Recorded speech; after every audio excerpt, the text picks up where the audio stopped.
Segera download Quran Tadabbur, dia meraih tafsir dalam genggaman Anda. Bulan Ramadan adalah bulan Al-Quran.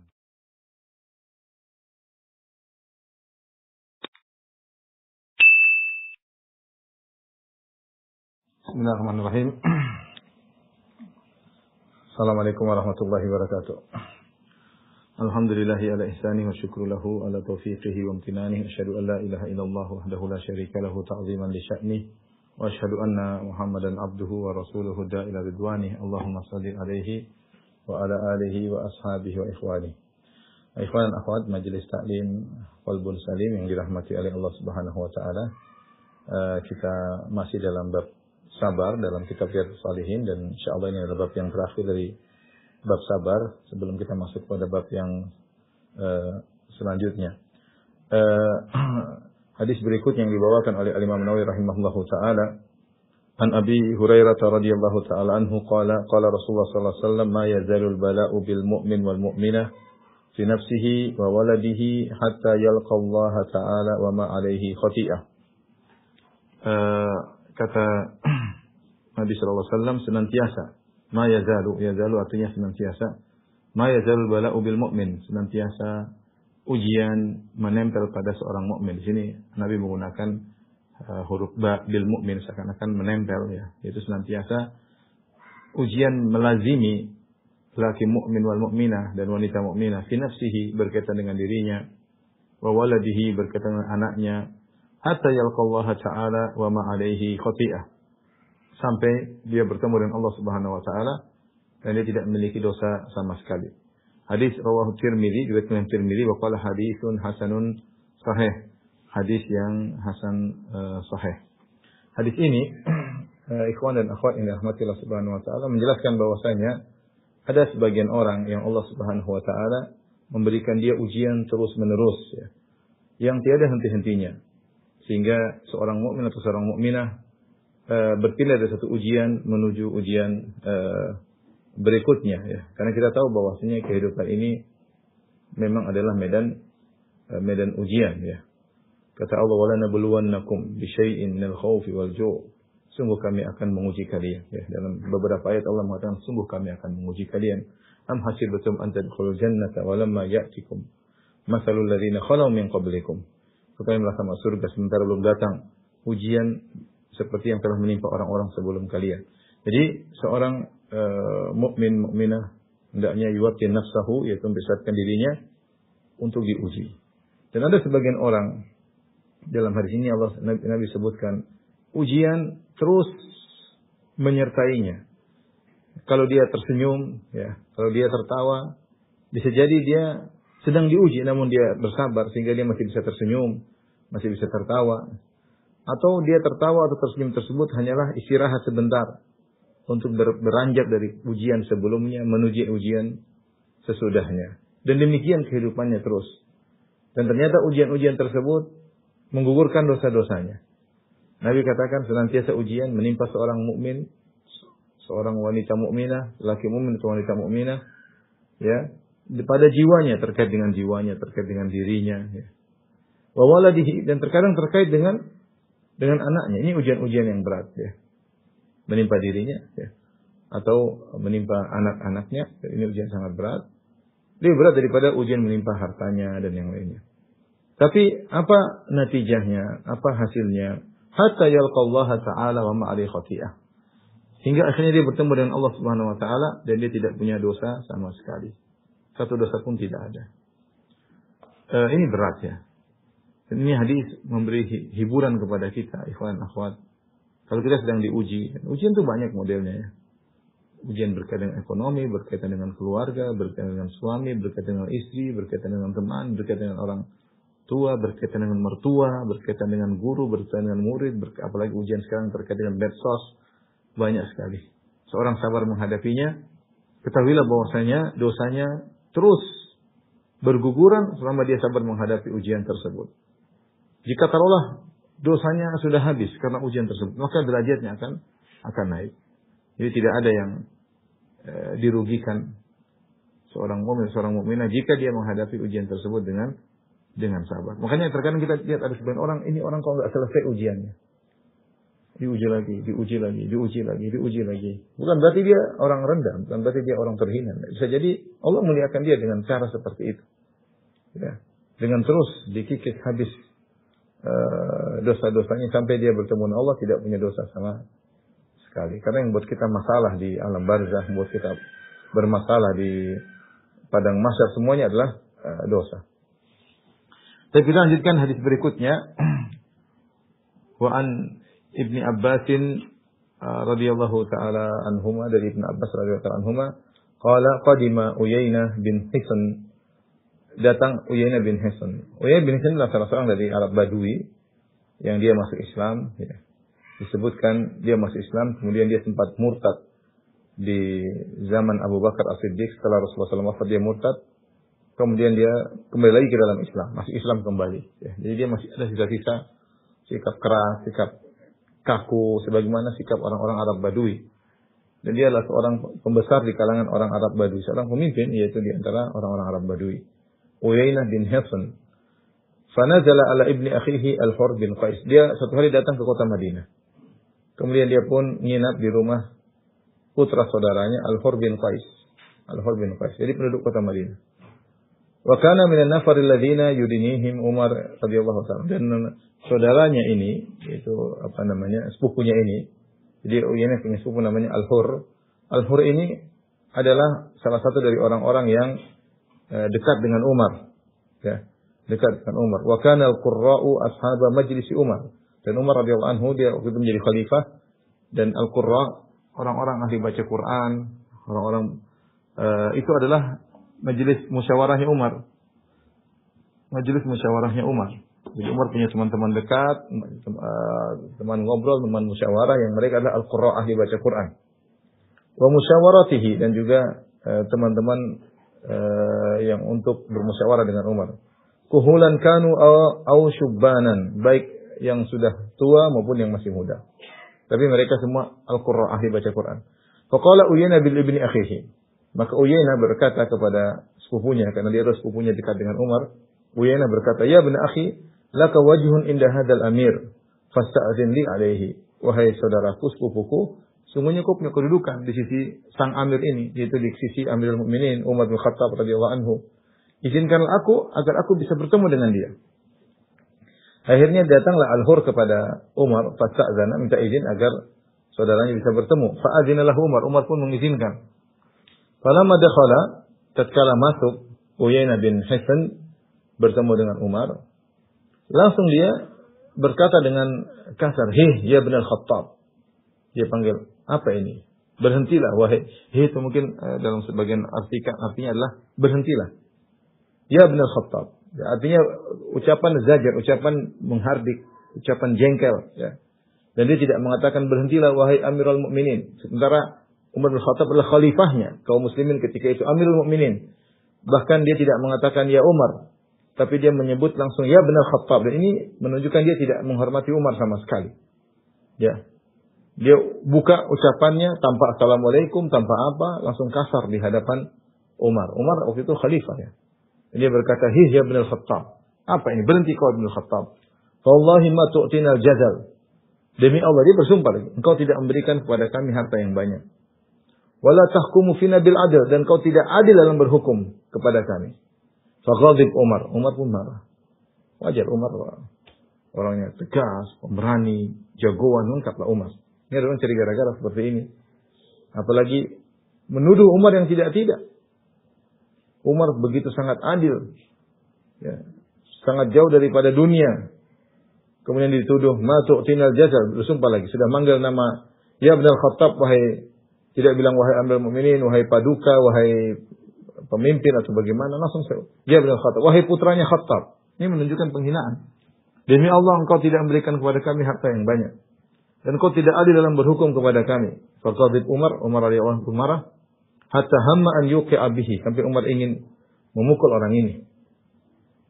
Faqala lahu Al-Hur, maka sepupu dari Uyainah bin Hisn, Al-Hur bin Qais, kemudian dia mengingatkan Umar, dia mengatakan, "Ya Amirul Mukminin," dengan kata-kata yang itu, "Wahai Amirul Mukminin, inna Allah Ta'ala qala li nabiyhi." Sungguhnya Allah Subhanahu wa taala Sungguhnya Allah Subhanahu wa taala telah berfirman kepada nabinya Muhammad sallallahu alaihi wasallam, "Khudhil 'afwa wa'mur bil 'urfi wa a'rid 'anil jahilin." Maafkanlah, serulah kepada kebaikan dan berpalinglah dari orang-orang jahil. Wa inna hadza minal jahilin. Wahai Umar, sungguhnya orang ini, Uyainah bin Hisn, termasuk orang-orang jahil. Wallahi ma jawazaha Umar hina talaha. Artinya Al-Hur mengatakan sudahlah berpaling dari dia, enggak usah digubris orang seperti ini. Wallahi ma jawazaha Umar hina talaha. Kata Ibnu Abbas perawi hadis, demi Allah Umar tidak melampaui ayat ini tatkala dibacakan ayat ini kepada Umar bin Khattab radhiyallahu anhu. Wa kana waqafan 'inda kitabillah. Subhanallah, lihat bagaimana Ibnu Abbas memuji Umar. Dia berkata, wa kana waqafan 'inda kitabillah ta'ala. Umar itu selalu berhenti kalau sudah ada ayat, nurut kepada ayat Allah Subhanahu wa taala. Kisah ini jelas tentang sabarnya Umar, yang kalau dia marah wajar, dia marah. Dituduh dengan tuduhan yang tidak, dituduh tidak adil, dituduh tidak memberikan pembagian yang benar. Ya, kemudian dia di hadapan anak buahnya, namanya dipanggil dia benar Khattab, ya. Tidak ada Amirul Mukminin. Kemudian orang ini bersumpah demi Allah, ya. Semuanya cukup sebab untuk membuat Umar marah, memberi pelajaran kepada laki ini. Tetapi Umar bin Khattab radhiyallahu anhu sabar ketika itu. Ini dalil bahwasanya terkadang penguasa sabar kepada rakyat. Sabarnya penguasa terhadap rakyat. Sabarnya bos terhadap anak buah. Kan di antara anak buah ada yang seperti ini, jahil, mau diapain, ya. Umar hatta hamma an yuqi'a bihi, Umar ingin memukul orang ini, tiba-tiba Al-Hur bin Qais mengingatkan, khudil afwa wa amur bil urfi wa arid 'anil jahilin. Maafkanlah dan setelah kepada kebaikan dan berpalinglah dari orang-orang jahil. Dan ayat ini adalah ayat yang paling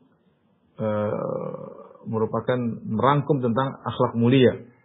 Khudil afwa, maafkanlah, wa amur bil ma'ruf, serulah kepada kebaikan, wa arid 'anil jahilin. Berpaling orang jahil. Kita tiga yang bisa kita lakukan terhadap orang lain. Maafkan orang lain. Terimalah apa yang bisa dia lakukan. Kalau kita bermuamalah dengan mereka, apa yang mereka lakukan kita terima. Yang di luar daripada keinginan kita, ya sudah kita tidak usah ributkan. Ya. Tidak usah kita ributkan. Makanya Allah mengatakan khudhil afwa, yaitu maafkanlah, tidak usah terlalu diurus. Ya. Khudhil afwa. Yang kedua, ya, wa'mur bil ma'ruf. Kalau kau punya sesuatu kebaikan, maka serulah. Kalau orang jahil, jangan digubrisi. Wa a'rid, berpalinglah orang jahil. Kalau kita jalankan ayat ini ayat yang paling komprehensif tentang akhlak, kita akan nyaman, ya. Apalagi hidup di zaman sekarang ini, hidup di zaman medsos, hidup di zaman banyak orang tidak sesuai dengan keinginan kita, banyak orang mengomentari kita. Ya sudah, khudil afwa, maafkan, serulah kepada kebaikan. Orang jahil berpaling, jangan digubrisi. Bukan sebaliknya, ada orang bikin salah, kita tidak maafkan, kita dendam. Ada orang jahil, kita ladeni. Ini susah seperti ini. Banyak orang seperti itu, tidak memaafkan, ada orang jahil, dia ladeni. Sehingga jadi akhirnya dia seperti orang jahil juga. Karena meladeni orang jahil susah. Maka Umar bin Khattab radhiyallahu ta'ala anhu di antara sifatnya, kana waqafan 'inda kitabillah.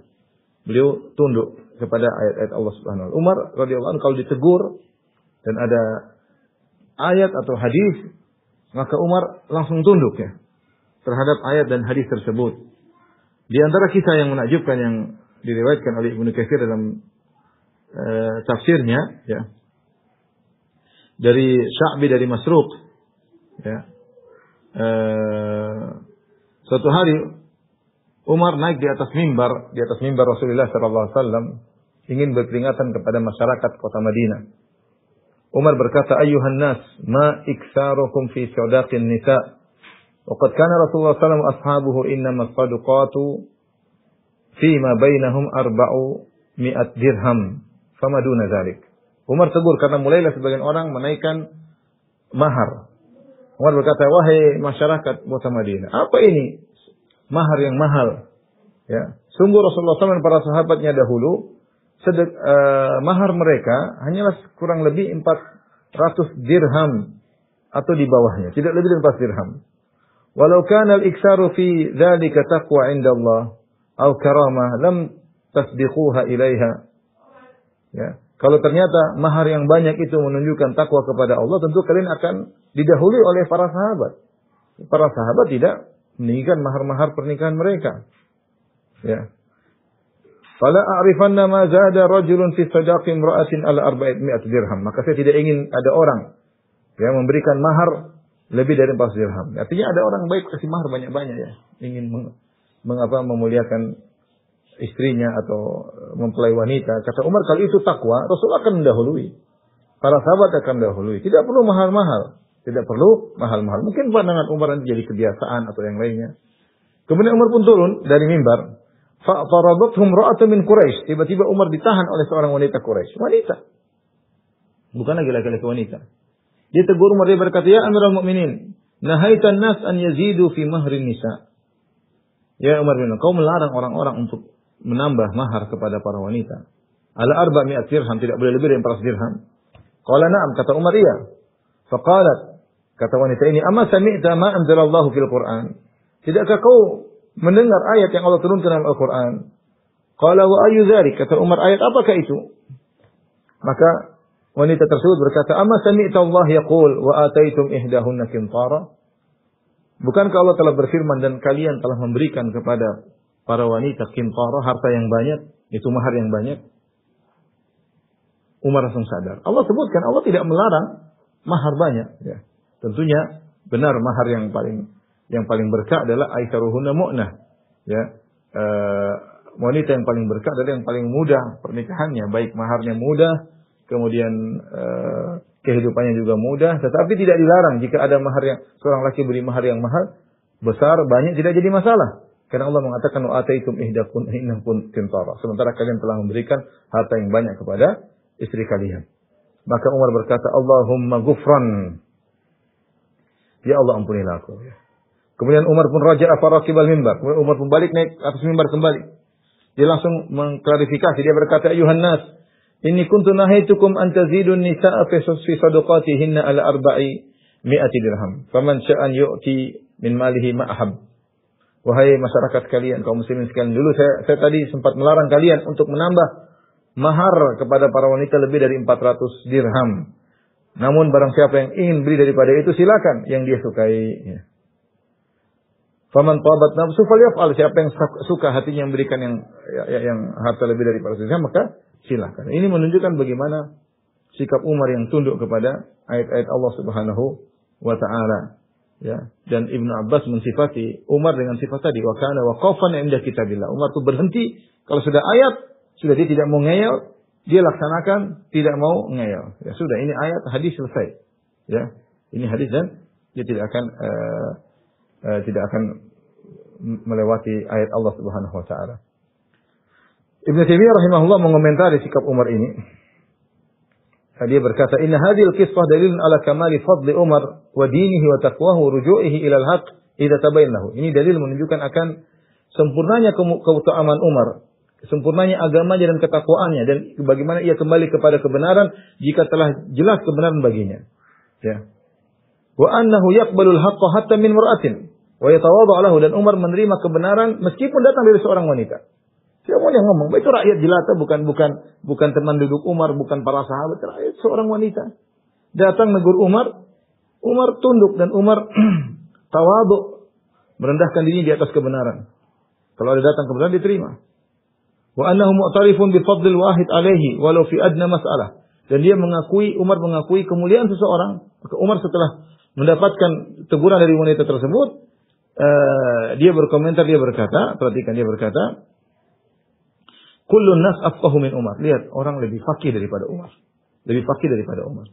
Jadi meskipun wanita ini menegur Umar dalam satu masalah, Umar mengatakan lebih faqih daripada saya. Dia lebih ngerti daripada saya. Ya. Meskipun dalam permasalahan yang ringan. Ya. Kemudian Syekhul Islam menyebutkan tentang bagaimana Sulaiman tunduk kepada Hudhud, yang Hudhud pernah berkata, "Ahattu bima lam tuhitu bih." Aku punya ilmu yang kau tidak tahu, hai Sulaiman. Waji'tuka min saba'in binaba'i yaqin. Dan aku telah datang dari negeri Sabah dengan bawa kabar yang yakin. Sulaiman tidak kemudian sombong, kemudian enggak, dia bilang, sudah kita cek dulu Hudhud ya. Demikian juga, padahal apa bandingan Sulaiman dengan Hudhud? Tapi ketika datang kebenaran dari Hudhud, Sulaiman mendengar. Lihatlah Musa terhadap Khadir. Hal attabiqu alan tu'allimani mimma 'allamta rusydan. Lihat Musa yang lebih jauh daripada Khadir kedudukannya, tidak bisa sangat jauh perbandingan antara Musa dengan Khadir. Musa lebih mulia. Tapi Musa dengan tawadhu'nya berkata kepada Khadir, hal attabi'uka alan tu'allimani mimma 'allamta rusydan. Maukah aku mengikuti engkau? Bolehkah aku mengikutimu wahai Khadir untuk belajar darimu? Ya. Oleh karenanya ini di antara keistimewaan Umar ini disebutkan oleh Syekhul Islam dalam Minhajus Sunnah ya, jilid 6 halaman 76 sampai 77 ya. Jadi ini di antara sifat Umar dan hendaknya kita memiliki sifat seperti ini. Kalau telah datang ayat maupun hadis menjelaskan sesuatu maka dia terima. Maka lil mu'minin wal mu'minatin idza qada Allahu wa rasuluhu amran ay yakuna lahumul khiyaratu min amrihim. Tidak pantas bagi seorang lelaki mukmin atau seorang wanita mukminah jika telah datang ayat pilihan dari Allah dan Rasulnya memiliki pilihan yang lain. Tidak boleh. Ya. Dan Rasulullah SAW mengatakan wal kibr ya batarul haq. Sombong itu menolak kebenaran. Sombong menolak kebenaran. Baik. Di antara faedah dari kisah ini, yang kedua adalah faedah tadi kita harus berhenti kalau sudah ada ayat, jangan coba-coba melewati ayat. Yang kedua di antara faedah yang bisa kita ambil dari kisah ini, yaitu di antara sebab yang memudahkan kita untuk bersabar adalah dengan mengingat ayat-ayat Allah Subhanahu wa taala. Kita mungkin kalau di dalam posisi Umar mungkin kita cepat emosi. Tapi lihat, ingat ayat Allah. Tidak ada yang memudahkan kita untuk bisa bersabar seperti mengingat ayat-ayat Allah Subhanahu wa taala. Ya, ingat tentang keutamaan sabar. Ingat hadis Nabi tentang keutamaan sabar. Ingat sabda Nabi SAW, la taqdab wa lakal jannah, jangan kau marah maka bagi engkau surga. Subhanallah, ingat ayat-ayat seperti ini ya, bagaimana di antara sifat-sifat penghuni surga, wal afina 'anil nas, al kadhiminal ghaidz wal afina 'anil nas. Bahwasanya orang penghuni surga adalah yang meredam amarah, yang memaafkan orang lain. Udahlah, kita mau apa lagi? Kita mau ribut-ribut, mau ngomel. Kita mampu untuk ngomel, mampu untuk ribut-ribut. Tapi kita mau cari surga. Kita bukan ingin cari kemenangan di dunia ini. Percuma kita menang di dunia ini kalau kita ternyata tidak menang di akhirat. Percuma kita sukses di dunia ini, orang hormat sama kita, kita tidak sukses di akhirat. Jadi ikhwan dan akhwat, sahabat, ingat ayat Allah Subhanahu wa taala. Ya. Kita praktekkan dalam kehidupan kita, dalam keluarga, seorang suami terhadap istri, sabar. Ingat ayat-ayat Allah Subhanahu wa taala. Menjengkelkan, bisa kita balas, bisa kita beri hukuman, tapi sabar. Istri terhadap suami, sabar. Terhadap anak-anak, sabar. Ingat ayat-ayat Allah Subhanahu wa taala. Yang ketiga, faedah yang saya katakan dari kisah ini, bagaimana sabarnya seorang penguasa terhadap rakyat. Karena penguasa juga butuh sabar kepada rakyat.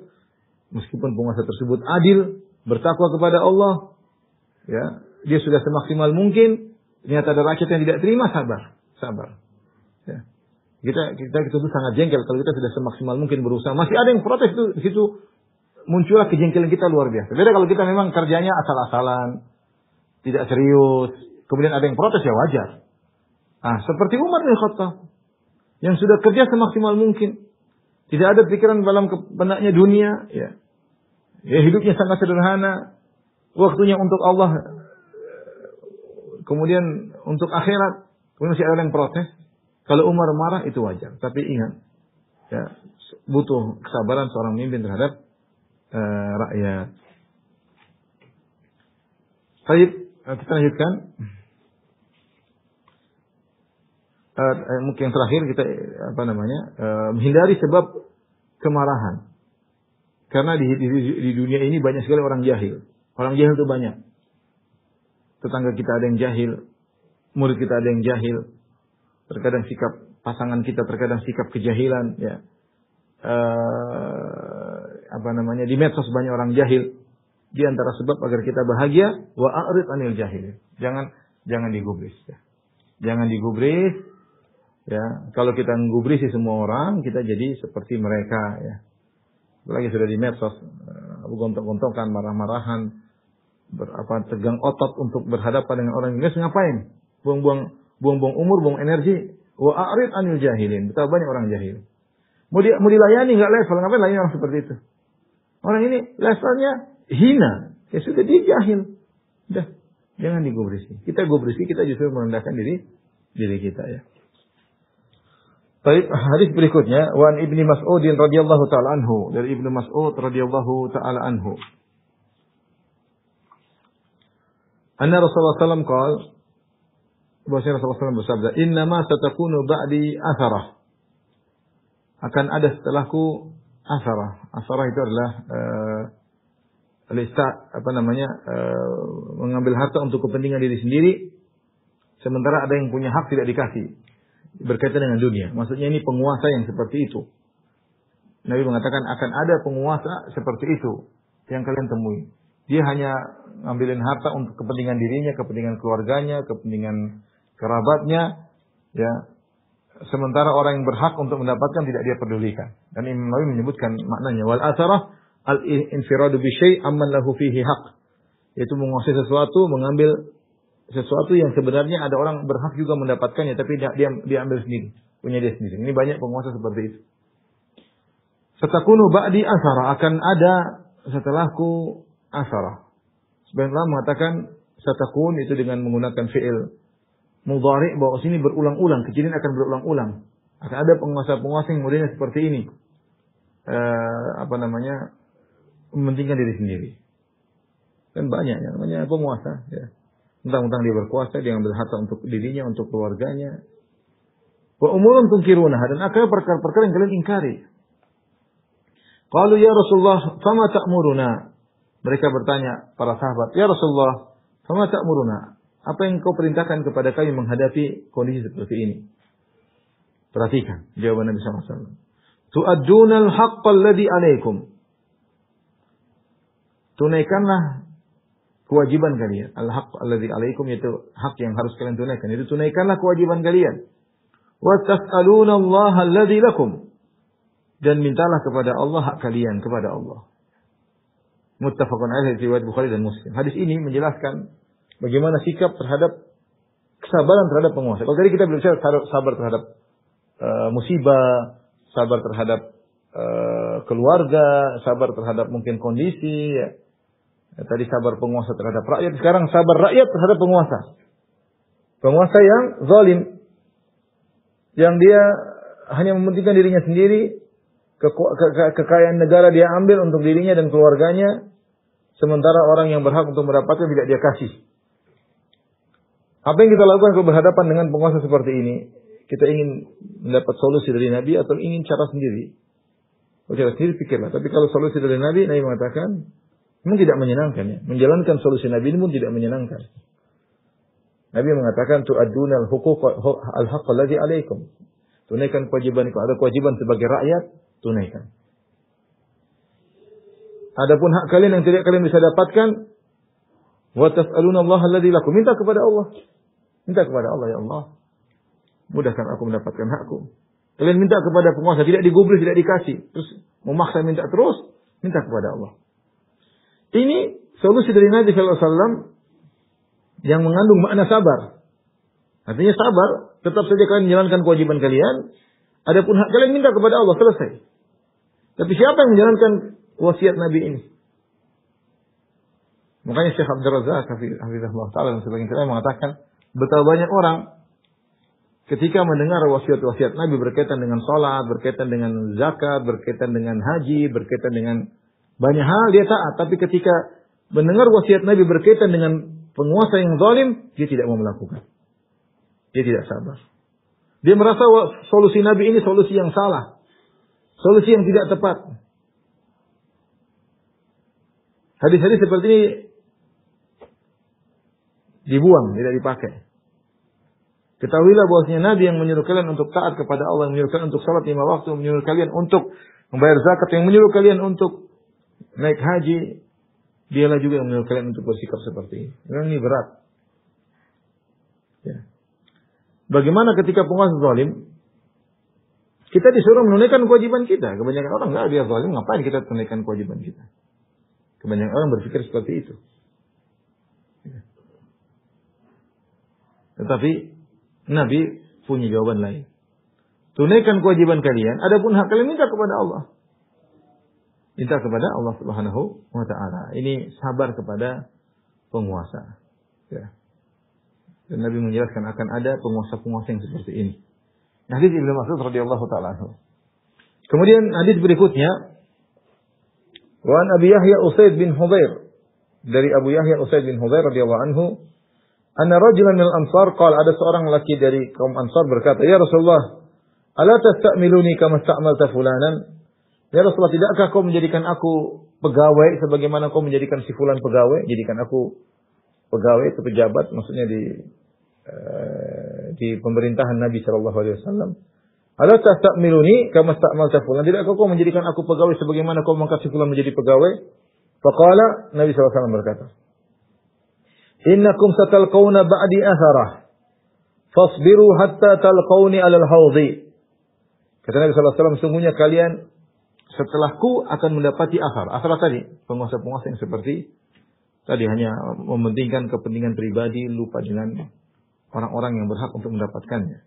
Fasbiru, maka bersabarlah, hatta talqawni alal hawdi, sampai kalian bertemu denganku di telagaku. Hadis ini ceritanya ada seorang minta diangkat sebagai pegawai.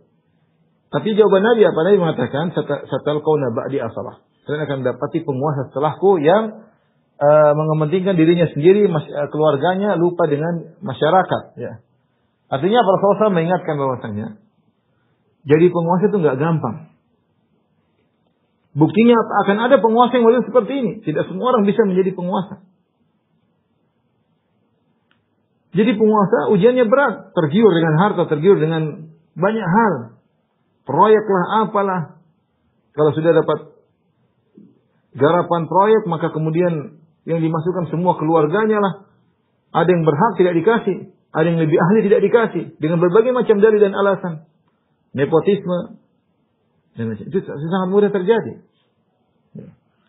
Dan sangat mudah para pejabat terjerumus dalam ini. Makanya Rasulullah SAW mengatakan tentang orang-orang yang memakan harta negara, mengelolanya tidak benar. Inna rijalan yatakhawwaduna fi malillahi bighairil haqq falahumun naru yaumal qiyamah. Kata Nabi SAW, sungguh ada orang-orang yang mengelola harta negara yang Allah sebut dengan harta Allah Subhanahu wa taala, itu maksudnya harta rakyat.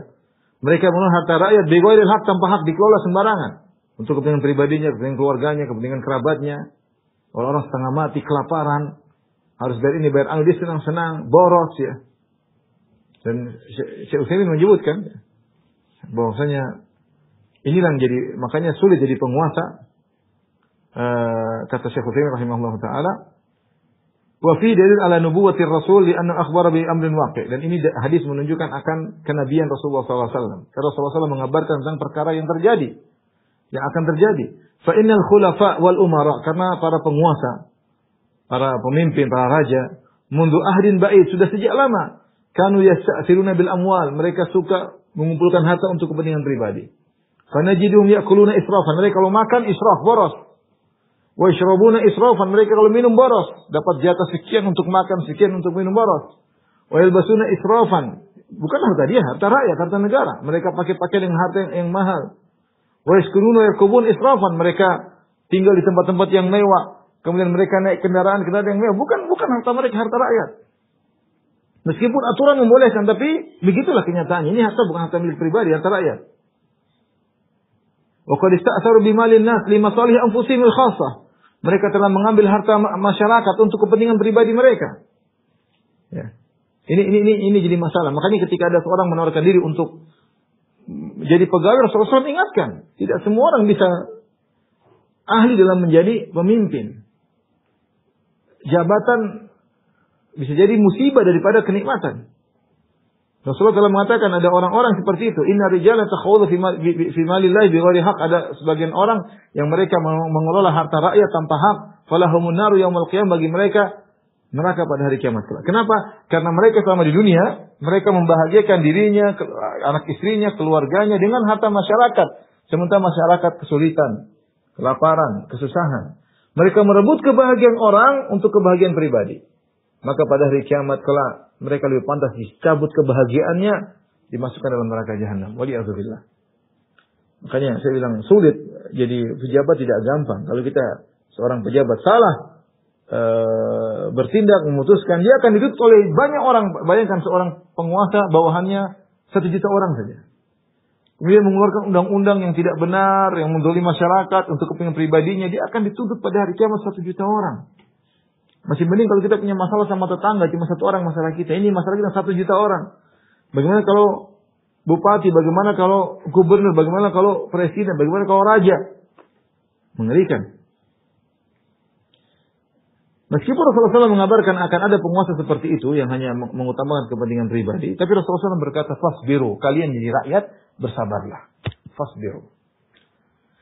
Hatta talqauni alal haud, sampai kalian bertemu dengan aku di telagaku. Kita tahu telaga Nabi SAW, menurut pendapat yang lebih rajih, ada khilaf di kalangan para ulama. Ada yang mengatakan telaga setelah sirat, ada yang mengatakan telaga di padang mahsyar, jauh sebelum sirat. Pendapat yang dipilih oleh ulama adalah telaga di sirat. Di mana di padang mahsyar ketika manusia di bawah terik matahari dalam jarak 1 mil, di mana mereka kehausan, ya mereka butuh air minum tatkala itu. Maka Nabi menunggu, ana faratukum alal haud. Kata Nabi, aku menunggu kalian di luar di telagaku. Itu Nabi siapkan untuk umatnya. Dan tidak semua umatnya bisa datang menemui Nabi. Ada yang datang mau masuk menuju telaga Nabi, diusir. Di antara sebab seorang muda untuk mendatangi telaga Nabi adalah sabar dengan pemerintah yang zalim. Perhatikan. Rasulullah mengatakan, fasbiru, sabarlah berhadapan dengan pemerintah yang zalim. Sabar, memang berat, tapi sabar. Ya kita nggak ada apa-apanya sih. Saya punya teman dari negara-negara lain, sulit dia sekolah sama saya di Madinah, dia nggak bisa pulang, dizalimi. Ya, kalau dia pulang, dia ditangkap oleh penguasa di negerinya. Kemudian dia tidak pulang, akhirnya usaha bapaknya diganggu, dan subhanallah, diganggu. Tidak diizinkanlah, diganggu oleh penguasa gara-gara dia, subhanallah. Kita alhamdulillah masih banyak kebaikan ya, masih banyak kemudahan ya. Tapi intinya kalau ingin bertemu dengan Nabi di telaganya, di antara sebabnya fasbiru, bersabarlah dengan pemerintah yang zalim. Banyak provokasi, banyak provokator, sabar ya. Kita hidup ini penuh dengan ujian. Ya. Setiap kita ada ujian, hadapi solusi dengan solusi nabawi, dengan solusi dari Nabi sallallahu alaihi wasallam.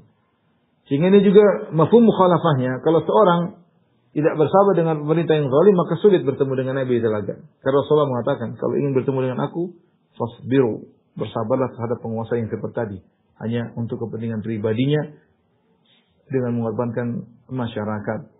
Hatta talqauni alal haud, sampai kalian bertemu dengan aku di telagaku. Ini dalil bahwasanya meskipun pemerintah seperti itu zalim, namun tidak serta-merta kemudian kita angkat senjata, memberontak, tentu tidak. Rasulullah SAW melarang. Ya, Rasulullah larang kita memberontak terhadap penguasa yang masih muslim, meskipun dia zalim. Ya, meskipun dia zalim, tidak boleh kita memberontak. Baik, oleh karenanya Syekh Utsaimin rahimahullah taala menyebutkan ya, bagaimana ada sekelompok seseorang yang suka protes terhadap penguasa ya. Ini kita tahu kadang-kadang penguasa itu merupakan cerminan dari rakyat. Apalagi kalau kita bicara demokrasi ya, jelas penguasa cerminan dari rakyat. Karena yang pilih rakyat, jelas, sangat jelas ya. Bukan dalam sistem demokrasi saja. Dalam sistem misalnya syar'i, itu pun penguasa adalah cerminan dari rakyat. Apalagi kalau dengan sistem demokrasi. Allah Subhanahu wa taala berfirman, "Wa kadzalika nuwalli ba'dadh-dhalimina ba'dhan bima kanu yaksibun." Demikianlah kami menjadikan sebagian orang zalim menguasai sebagian zalim yang lain akibat perbuatan mereka. Ya. Dan logikanya kalau rakyat itu baik, insyaallah penguasanya juga baik. Dan sebaliknya kalau rakyat juga baik, maka penguasanya juga tidak baik. Kita ini hidup di zaman orang nuntut penguasa kayak malaikat, sementara rakyatnya juga begitu ya. Maksiat di mana-mana, macam-macam ya, penipuan di mana-mana ya, buka aurat di mana-mana, riba di mana-mana, zina di mana-mana, percaya sama dukun di mana-mana, khurafat di mana-mana, kemudian ingin penguasanya malaikat ya. Ini ya repot ya. Oleh karenanya kalau rakyat itu baik, penguasa baik. Tentunya penguasa baik, rakyat juga mudah menjadi baik. Saling mendukung satu dengan yang lainnya. Syekhul Utsaimin menyebutkan ada seorang dari Khawarij datang kepada Ali bin Abi Thalib. Dia protes. Ketika itu Ali bin Abi Thalib menjadi Amirul Mukminin. Dia mengatakan, "Wahai Ali, kenapa orang-orang protes sama kamu? Tetapi mereka tidak protes kepada Abu Bakar dan Umar. Kenapa waktu kamu baru mereka protes?" Orang ini mengejek Ali. Dia mengatakan di zaman Abu Bakar nggak ada orang protes. Orang tunduk kepada Abu Bakar. Apalagi Abu Bakar itu zaman sulit. Kita tahu bagaimana masa pemerintahan Abu Bakar menghadapi orang-orang pemberontak, orang-orang yang murtad, mengikuti nabi-nabi yang baru. Sehingga Abu Bakar harus menyiapkan pasukan yang begitu banyak untuk berjihad melawan para orang-orang yang ngaku sebagai nabi baru dengan pengikut mereka yang sangat banyak. Tapi nggak ada yang protes. Semua tunduk kepada Abu Bakar. Di zaman Umar pun demikian. Semua orang tunduk kepada Umar. Tetapi kenapa di zaman kamu, wahai Ali, orang protes? Maka Ali bin Abi Thalib menjawab dengan jawaban yang ini. Dia berkata, "Wahai fulan, inna rijala Abi Bakar wa Umar ana wa amsali." Dulu di zaman Abu Bakar dan Umar, yang jadi rakyatnya adalah seperti saya dan seperti yang seperti saya. Abu Bakar Umar waktu menjadi khalifah radhiyallahu anhum, yang menjadi rakyatnya adalah saya dan orang-orang seperti saya. Adapun saya ketika menjadi khalifah, yang menjadi rakyatnya adalah kamu dan orang seperti kamu, yang tidak ada kebaikannya. Jadi demikianlah ya. Ketika rakyat tidak benar, maka akhirnya timbul hal-hal yang tidak disukai. Ya.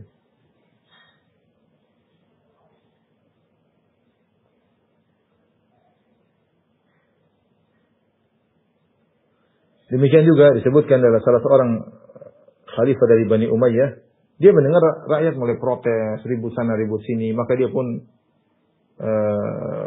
mengumpulkan para penguasanya. Kata Syekh Azunnu Abdul Malik bin Marwan, mungkin Abdul Malik bin Marwan rahimahullah taala. Kemudian dia berbicara kepada anak buahnya, dia berkata, "Ayuhan nas, aturiduna an nakuna lakum mithla Abi Bakar wa Umar?" Wahai masyarakatku, wahai anak buahku, kalian ingin aku ini seperti Abu Bakar dan Umar? Kalian ingin aku ini hebat seperti Abu Bakar dan Umar? Qalu na'am, kata mereka, iya tentu kita ingin engkau seperti Abu Bakar dan Umar. Kata penguasa ini, "Idza kuntum turiduna dzalik fakunu lana mithla rijal Abi Bakar wa Umar." Kalau kalian ingin aku seperti Abu Bakar dan Umar, jadilah kalian seperti rakyat di zaman Abu Bakar dan Umar. Jadilah kalian seperti rakyat Abu Bakar dan Umar, baru aku seperti Abu Bakar dan Umar. Inilah kenyataan pahit yang kita lihat. Sebagian orang pingin penguasa seperti Abu Bakar dan Umar. Sementara kita aja seperti ini, rakyat seperti ini. Kita tidak pernah putus asa daripada perbaikan, lakukan segala perbaikan. Dan kita diwasiat Nabi sabar. Sabar, ini wasiat Nabi, sabar menghadapi penguasa yang tidak sesuai dengan selera kita. Ya. Baik, tentu kita berharap Allah Subhanahu Wa Taala memberikan kebaikan bagi negeri kita, bagi seluruh negeri kaum muslimin. Kita lanjutkan hadis yang terakhir tentang bab sabar. Ya. Wa an Abi Ibrahim Abdullah bin Abi Aufa radhiyallahu ta'ala anhuma. Dari Abu Ibrahim Abdullah bin Abi Aufa radhiyallahu anhuma, anna Rasulullah sallallahu fi ba'd ayyamihi allati laqiya fiha al-adu intazara hatta idza malat asy-syamsu thumma qama fihi faqala. Kata sahabat ini Abdullah bin Abi Aufa radhiyallahu anhu, Rasulullah SAW pada suatu hari di sebagian hari-hari peperangan di mana Rasulullah SAW bertemu dengan musuh dalam peperangan jihad, Rasulullah menunggu, tidak langsung berperang. Rasulullah SAW menunggu hatta idza malat asy-syams, ketika matahari sudah melewati waktu zuhur, ya. Tsumma qama fihi, maka Rasulullah SAW pun berkhutbah di hadapan para sahabat, di hadapan para pasukan. Kata Rasulullah SAW, "Ya ayuhan nas, la tatamannau liqa'al adu." Wahai para sahabatku, wahai pasukan sekalian, janganlah kalian berangan-angan untuk bertemu dengan musuh. Was'alullaha al-afiyah, tapi mintalah keselamatan al-afiyah kepada Allah Subhanahu wa taala. Fa idza laqitumuhum, kalau kalian bertemu dengan musuh, fasbiru, maka bersabarlah. Wa alamu anna al-jannata tahta dhilali suyuf, ketahuilah surga itu di bawah bayang-bayangan pedang. Semakala Nabi sallallahu alaihi wasallam, Rasulullah SAW berdoa, Allahumma munzilal kitab, ya Allah yang telah menurunkan Al-Quran. Wa mujriyas sahab, yang telah menjalankan awan. Wa hazimal ahzab, yang telah menghancurkan golongan-golongan. Ihzimhum wansurna alaihim, hancurkanlah mereka dan tolonglah kami mengalahkan mereka. Muttafaqun alaih. Hadis riwayat Bukhari Muslim. Hadis ini tentang sabar menghadapi musuh dalam peperangan. Ya. Rasulullah SAW dalam sebagian hari peperangan, beliau berkata kepada para sahabat, Ya ayuhan nas la tatamannaw liqa'al adu, jangan kalian berangan bertemu dengan musuh. Para sahabat mengatakan apa? Jangan para ulama seperti Nawawi rahimahullah menafsirkan atau menjelaskan hadis ini, dia mengatakan la tatamannaw liqa'al adu, kenapa Rasulullah SAW melarang berangan-angan bertemu dengan musuh? Jangan. Karena berangan-angan bertemu dengan musuh seperti ada bentuk ujub, kata Nawawi rahimahullah taala. Sehingga seorang menyadarkan kepada dirinya, seakan-akan saya ketemu musuh saya akan hebat. Ya. Maka jangan, tapi mintalah keselamatan. Al-afiyah. Keselamatan. Terserah Allah bagaimana caranya seorang selamat. Apakah selamat dari ujian, ya, atau katakanlah ujian bisa selamat dengan berhasil, mati syahid atau menang. Ya. Pokoknya jangan berangan-angan untuk minta ketemu dengan musuh. Dikhawatirkan ketika kita besok, ya Allah pertemukan aku dengan musuh, akan-akan ada ujub. Kita berharap kepada diri kita. Khawatir demikian. Merasa hebat lah, merasa anulah. Ini sebenarnya mengatakan seorang jangan minta diuji. Dalil bahwa orang jangan minta diuji. Tapi ujian pasti datang. Kalau ujian sudah datang, sabar. Tapi jangan minta, ya Allah uji saya enggak. Karena bertemu dengan musuh adalah ujian. Bertemu dengan musuh adalah ujian. Ya. Oleh karenanya, Rasulullah melarang, la tatamannau liqa'al adu. Jangan kalian berangan-angan untuk bertemu dengan musuh. Tetapi was'alullah al-afiyah, mintalah keselamatan. Minta keselamatan. Ya, kalau bisa menang tanpa harus berperang itu yang lebih baik. Kalau berperang selamat, jangan sampai niat berubah, jangan sampai ujub, jangan sampai enggak, selamat. Ya. Tapi kata Nabi, fa idza laqitumuhum, kalau kalian bertemu dengan mereka fasbiru, maka bersabarlah. Wa'lamu annal jannata tahta dhilali suyuf, bersabarlah dalam peperangan. Berhadapan dengan musuh. Allah berfirman, Ya ayyuhalladzina amanu sabiru wa sabiru wa rabitu. Wahai orang yang beriman, bersabarlah. Wa sabiru, dan kuat-kuatkanlah sabar. Sebenarnya menafsirkan wa sabiru maksudnya, sebagaimana kalian bersabar, musuh juga bersabar. Jangan sampai kalian kalah sabar dengan musuh. Dalam segala hal, dalam peperangan, dalam dakwah, banyak orang menyuruh kepada kebatilan. Ahlul kufur, orang musyrikin, kufar, mereka berdakwah. Dengan biaya, dengan perjuangan, sampai mereka misionaris pergi ke kampung-kampung, ke hutan-hutan. Mereka sabar. Sabiru, kata Allah, sabar, lawan kesabaran mereka dengan kesabaran kalian. Makanya Allah sebutkan dalam Al-Quran beberapa ayat menunjukkan bagaimana kaum musyrikin mereka bersabar dalam kesyirikan mereka. Kalian jangan kalah. Ya. Fasbiru, bersabarlah ketika harus bertemu dengan musuh, butuh kesabaran yang kuat. Ya. Kemudian Rasulullah motivasi, wa alam annal jannata tahta dhilali suyuf, ketahuilah bahwasanya surga berada di bawah naungan pedang dalam peperangan. Artinya sebab utama masuk surga di antaranya adalah berjihad di jalan Allah Subhanahu wa taala. Ketika ada jihad yang syar'i, maka seorang maju dalam medan pertempuran. Kita tahu bahwasanya jiwa, nyawa adalah sesuatu yang sangat bernilai bagi seorang. Bagaimana dia mengorbankan nyawanya untuk Allah Subhanahu wa taala. Ya, tentunya jihad yang syar'i, bukan jihad-jihadan, bukan jihad ngawur, bukan jihad sesama muslim, sama-sama melawan seorang muslim, enggak, jihad yang benar-benar melawan orang kafir yang harbi. Maka seorang harus tahu bahwa surga di bawah bayangan-bayangan pedang. Setelah itu Nabi SAW berdoa, Allahumma munzilal kitab, ya Allah yang menurunkan Alkitab, wa mujriyas sahab, yang menjalankan awan. Ini Rasulullah SAW bertawasul dengan rububiyah Allah Subhanahu wa taala. Karena Allah yang menjalankan awan. Tidak ada yang bisa menjalankan awan, ya. Karena awan dikumpulkan, kemudian digabungkan, angin menggerakkan, ini semua satu dunia kumpul bisa bikin awan gerak ke sana kemari, ya, sulit, ya. Awan sebagaimana yang kita lihat ini, yang bisa menjalankan dengan sempurna hanya Allah Subhanahu wa taala, ya. Ya. Wa hazimal ahzab, ya. Dan Allah Subhanahu wa taala yang menghancurkan al-ahzab, golongan-golongan. Setelah Rasulullah bertawasul dengan sifat-sifat Allah yang menurunkan Al-Quran, yang menjalankan awan, yang menghancurkan para musuh-musuh. Ihzimhum, hancurkan mereka. Wansurna alaihim, dan menangkanlah kami di atas mereka. Ini ikhwan, hadis terakhir tentang sabar, isyarat dari Imam Nawawi rahimahullah ta'ala. Artinya, kita jangan berangan-angan untuk diuji. Ya. Kalau diuji kita sabar. Kita mohon keselamatan, paling baik keselamatan. Yang terbaik kita minta, Allah min as'alukal afiyata Ya Allah, aku mohon kepada Engkau al-afiyah, keselamatan. Kita baca di pagi dan petang di antara doa, pagi petang minta keselamatan di dunia wal akhir. Ya, kalau bisa selamat tanpa ujian, baik, tapi tentu itu adalah suatu hal yang mustahil, kita pasti diuji. Nah, kalau kita diuji, maka bersabarlah. Baik, inilah akhir hadis dari bab sabar. Insyaallah pada pertemuan berikut kita akan masuk dalam bab yang keempat, bab yang baru, bab as-sidq. Wallahu a'lam bishawab. Demikian yang saya sampaikan kepada majelis taklim Qalbun Salim. Semoga Allah menjadikan kita hamba-hambanya yang bersabar dalam menghadapi segala ujian sampai kita bertemu dengan Nabi di telaga dan bertemu dengan Allah di surga kelak. Amin ya rabbal alamin. Wabillahi taufiq wal hidayah. Assalamualaikum warahmatullahi wabarakatuh.